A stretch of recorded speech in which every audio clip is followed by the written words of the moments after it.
Hello everyone. आप सबका स्वागत है थ्री सिटी फाउंडेशन आईएएस में।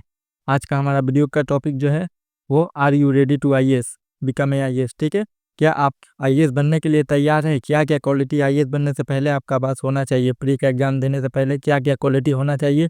कितना सॉल्व करना चाहिए एमसीक्यू? कितना सिलेबस कंप्लीट होना चाहिए? वही सब वीडियो के आज टॉपिक की बात हम लोग इस वीडियो में करने वाले हैं।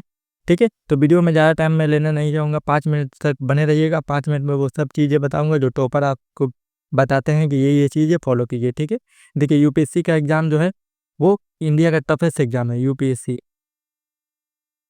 इंडिया का जो है टफेस्ट एग्ज़ाम है। ठीक है, पूरा इंडिया का सबसे हार्ड एग्ज़ाम में गिनती आता है। लेकिन यूपीएससी आपको क्या प्रोवाइड करता है? दो ही चीज़ें प्रोवाइड करता है। यूपीएससी आपको नहीं बोलता है कि दुनिया के जितने भी चीज़ें हैं सब कुछ पढ़ो। ठीक है, टफेस्ट एग्ज़ाम है लेकिन यूपीएससी ने अपना सिलेबस दे कर रखा है,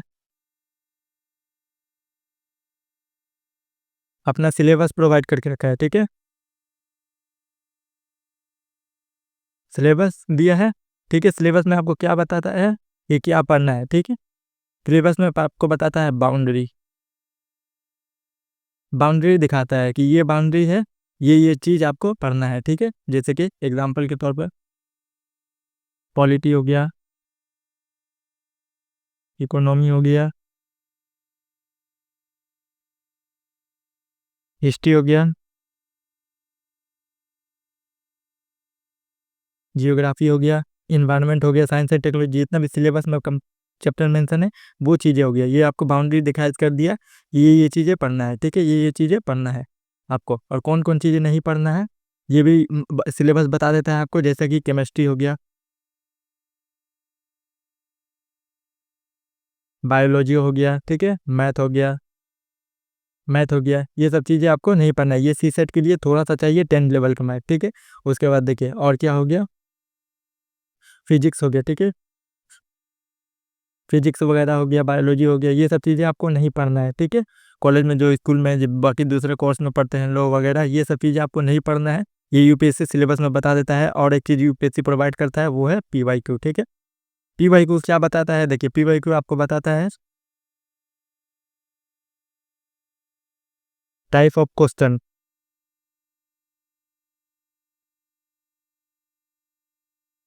टाइप ऑफ क्वेश्चन आस्क्ड। ठीक है, कि यूपीएससी किस तरीके से क्वेश्चन पूछता है। देखिए सिलेबस तो आपको पता चल गया कि पॉलिटी में एग्जीक्यूटिव पढ़ना है, लेजिस्लेचर पढ़ना है, जुडिशरी पढ़ना है, फंडामेंटल राइट पढ़ना है। ठीक है, प्रियम्बल पढ़ना है, पार्ट पढ़ना है, शेड्यूल पढ़ना है। लेकिन वो देखिए सिलेबस तो बहुत बड़ा है, तो उसमें से वही फोकस करके वही चीज़ें आपको पढ़ना है जो कि यूपीएससी बार बार पूछता है। तो वो कैसे पता चलेगा? वो पीवाईक्यू के जरिए। ठीक है, पीवाईक्यू देखिएगा तो पीवाईक्यू को देखिएगा, रिपीटेड थीम जो है यूपीएससी बार बार रिपीट करता है वही थीम को। थीम जो होता है वो देखिए, थीम जो होता है वो ग्रुप ऑफ टॉपिक होता है। ठीक है, ग्रुप ऑफ टॉपिक हो गया। जैसे पकड़ लीजिए, मैं बताता हूँ, प्रेसिडेंट, प्रेसिडेंट एक थीम हो गया। ठीक है, यूपीएससी का एक थीम हो गया। देखिएगा प्रेसिडेंट से यूपीएससी बार बार क्वेश्चन पूछता है, प्रेसिडेंट के इलेक्शन से बार बार क्वेश्चन पूछता है। तो मतलब आपको इलेक्शन के बारे में पूरा डिटेल में चाहिए। ठीक है, कि वो इलेक्शन यूपीएससी 3 बार 4 बार पूछा है तो फ्यूचर में भी ये पूछ सकता है। ठीक है, और एक टाइप ऑफ क्वेश्चन पीवाईक्यू ये भी बताता है आपको कितने टाइप का क्वेश्चन आता है। ठीक है, क्वेश्चन पैटर्न, क्वेश्चन का पैटर्न कैसा होगा? देखिए यूपीएससी 3 स्टेटमेंट वाला पूछता है। ठीक है, मैं अलग पेज लेता हूँ। देखिए 3 तरह के क्वेश्चन पूछता है, 4 5 तरीके से पूछता है। एक नंबर देखिए स्टेटमेंट बेस, स्टेटमेंट बेस कैसा होता है? 3 स्टेटमेंट दे दिया, इसमें पूछेगा करेक्ट स्टेटमेंट। ठीक है, करेक्ट पूछा, स्टेटमेंट बेस। एक हो गया क्रोनोलॉजी बेस। ठीक है,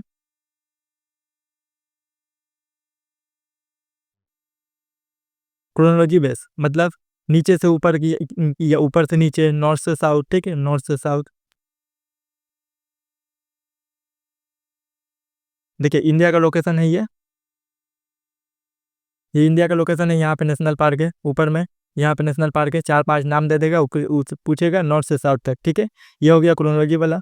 3 नंबर देखिए मैच द फॉलोइंग। ठीक है, मैच,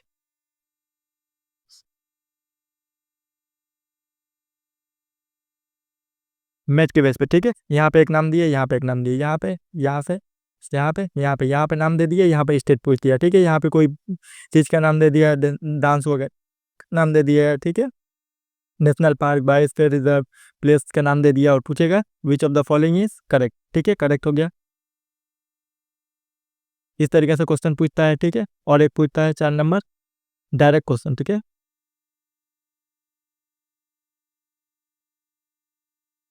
डायरेक्ट क्वेश्चन जो एक लाइन का रहेगा, 4 ऑप्शन रहेंगे, जिसमें से कौन सा करेक्ट है। ठीक है, ये क्वेश्चन हो गया, इसमें से 4 ऑप्शन रहेंगे, कौन सा सॉल्व, यही सब क्वेश्चन आपको सॉल्व करना है। ठीक है, इजी क्वेश्चन,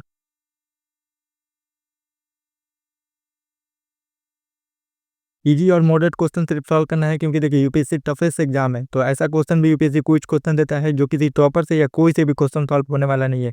इसीलिए कट ऑफ जीके के जाता है 90 के लगभग कट ऑफ जाता है। 90 में से आपको 45 क्वेश्चन सही करना है, आपको 100 आउट ऑफ 100। ठीक है, 100 क्वेश्चन में से आपको 45 क्वेश्चन सही करना है। इजी और मॉडरेट आप ध्यान देकर क्वेश्चन सॉल्व कीजिएगा तो 50 क्वेश्चन आपसे आराम से सॉल्व हो जाएगा। 50 क्वेश्चन सॉल्व मतलब 100 मार्क्स आ गया। ठीक है, 100 मार्क्स आपका आ जाएगा। ठीक है, ये तरह के क्वेश्चन पूछता है। और एक क्वेश्चन पूछता है मैचिंग टाइप हो गया, डायरेक्ट क्वेश्चन हो गया, क्रोनोलॉजी बेस हो गया, स्टेटमेंट बेस हो गया। और कोई टाइप का क्वेश्चन पूछता है क्या? और कोई टाइप का क्वेश्चन पूछता है? नहीं, इतने ही 4 तरीका के क्वेश्चन यूपीएससी पूछता है। और एक क्वेश्चन दिया 2 स्टेटमेंट वाला पूछता है, वही स्टेटमेंट बेस ही हो जाएगा। 2 स्टेटमेंट रहता है, किसी में 2 स्टेटमेंट रहता है, किसी में 4 स्टेटमेंट रहता है। ठीक है, यही चीज़ें हो गया। उसके बाद देखिए आपको रिविजन रिविजन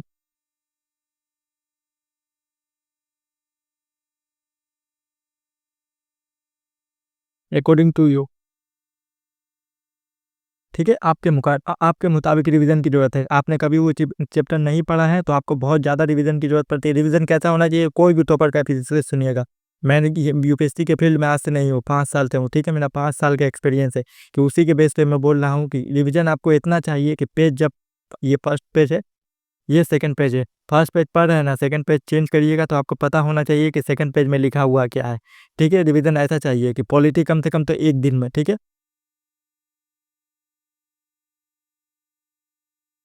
1 दिन में पॉलिटी कंप्लीट हो जाए, ऐसा चाहिए। ठीक है, ऐसा चाहिए कि 1 दिन में आप पूरा पॉलिटी पढ़ पाए। इतना बार रिवीजन चाहिए कि मतलब स्पीडी जितना बार रिवीजन कीजिएगा ना, उतना मतलब आपका टाइम घटता जाएगा। पहला दिन 1 घंटा लग रहा है, दूसरा का दिन देखिएगा आधा घंटा लगेगा, 30 मिनट, तीसरा दिन देखिएगा 10 मिनट लग रहा है, चौथा दिन देखिएगा 5 मिनट लग रहा है। ठीक है, 5 मिनट लग रहा है, उसके बाद देखिएगा 2 ही मिनट में हो जा रहा है। ठीक है, सिर्फ पेज स्क्रॉल करिएगा, एक नज़र देखिएगा, दिखेगा रिवीजन हो गया।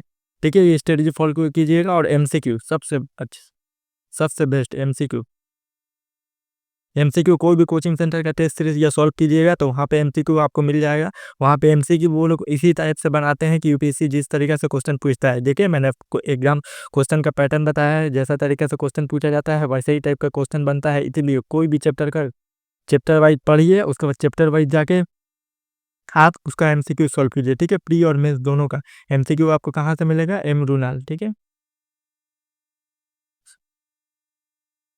एम रूनाल सर का वेबसाइट पे जाइएगा, वहाँ पे आपको टॉपिक वाइज मिल जाएगा। ठीक है, टॉपिक वाइज पीवाईक्यू, उसके बाद एमसीक्यू। एमसीक्यू कोई भी कोचिंग सेंटर में आप नाम लिखाए होंगे तो वहाँ से एमसीक्यू आपका टेस्ट सीरीज मिलेगा। उस टेस्ट सीरीज को फॉलो कीजिए। टेस्ट सीरीज को फॉलो करने के बाद आपको पता चल जाएगा कि यूपीएससी ये चीज़ें, ये और एक चीज़ होता है एलिमिनेशन। ठीक है, एलिमिनेशन को फॉलो करके आप बहुत सारे क्वेश्चन को सॉल्व कर सकते हैं। जैसे कोई कोई एक ओनली होता है, कम्प्लीटली होता है, कम्प्लीटली वर्ड होता है। ठीक है, ये सब वर्ड देखिएगा कि कोई भी स्टेटमेंट में हो तो मतलब 99% वो स्टेटमेंट गलत होता है। ठीक है, तो एलिमिनेशन टेक्निक वाला ये सब वीडियो मैं एक एक करके अपलोड कर दूंगा। आज का हज 1 है, वीडियो का हज 1 वीडियो है। ठीक है, स्ट्रेटजी वाला वीडियो मैं कम से कम 50 वाला अपलोड कर दूंगा, सब उसमें डिटेल होगा। ठीक है, हर टॉपिक का, जैसे एमसीक्यू कैसे सॉल्व करना है, ठीक है, पीवाईक्यू को किस तरीके से एनालाइज करना है, ठीक है, स्ट्रेटजी क्या होना चाहिए, रिवीजन प्लान क्या होना चाहिए, सिलेबस को कैसे कंप्लीट किया जाए लिमिटेड टाइम में। ठीक, आज के वीडियो में ही इतना ही। ठीक है, कि देख लीजिए, आप टेस्ट सीरीज को सॉल्व करके देखिए कि आपसे क्वेश्चन सॉल्व हो रहा है कि नहीं। क्वेश्चन सॉल्व हो रहा है तो आपका काम बन जाएगा, क्वेश्चन नहीं सॉल्व हो रहा है तो आपको रिवीजन करने की फिर से जरूरत है। आप 2 स्टेटमेंट में अटक रहे हैं तो फिर से आपको ज़्यादा रिवीजन करने की ज़रूरत है। ठीक है, जितना ज़्यादा रिवीजन करिएगा उतना ज़्यादा आपका कॉन्फिडेंस बढ़ जाएगा। ठीक है, आज के वीडियो में इतना ही। Thank you.